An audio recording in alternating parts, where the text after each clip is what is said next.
నా బాబు లెగ్గాలి. నేను దండం పెట్టుకుంటున్నాను తల్లికి. అమ్మా నేను ఆపరేషన్ తీసుకున్నాను, నీకు నేను సరిపోలేను, దండం పెట్టుకున్నాను. ఆ బిడ్డని ఎలుగులో తీసి రావాలా, నా ప్రాణం ఉందని చెప్పు. ఆ బిడ్డ ఎలుగులో మీరు 2 ఓట్లు వేసిరా? మా ఆయన నేను కూడా వేసేసాం. మరి పవన్ కళ్యాణ్ గెలుస్తాడంటవా? గెలకపోతే ఇక్కడే కొనుక్కుంటాను. ఇక్కడ తల్లి గెలుస్తాడు. నాకు గుండెకాయ చార్చిగా చదువుతుంది. నా కొడుకులు లేరు.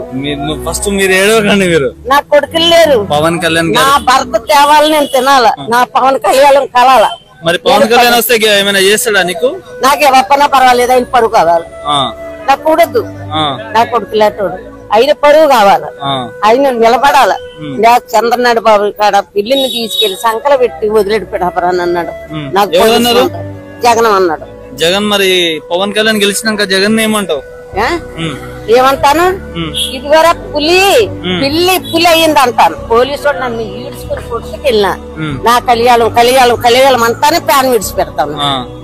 అది పవన్ కళ్యాణ్ గెలిచినాక ఏమంటావు? పవన్ కళ్యాణ్ ఒకసారి కళ్యాణ్ గెలిచిన తర్వాత బాబు తాత ఊరంతా నా భర్త గృత్తా దొక్కిన డబ్బులు ఎత్తి ఊరందరికి పార్టీ ఇచ్చేస్తాను. పార్టీ